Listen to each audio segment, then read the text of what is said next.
तो ये सब मिल के पत्थर है, निर्वाण रूपी मंजिल की तरफ ले जाते मिल के पत्थर है। ये पृथक पृथक नहीं है, एकाग्रता है। एकाग्रता ही ध्यान बनता है, एकाग्रता ही समाधि बनती है, एकाग्रता ही परिपक्व होते होते होते होते निर्वाण रूपी मंजिल बनता है।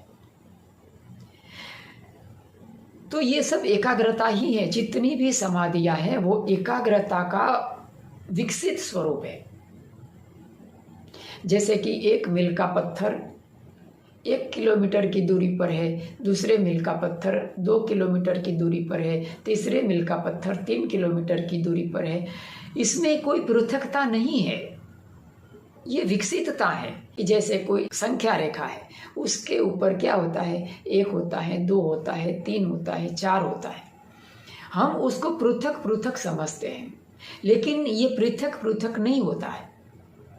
एक है वो एक है, लेकिन जो 2 है वो 1+1 है, 3 है वो 1+1+1 है, 4 है वो 1+। उसी तरह से हमें समझना चाहिए।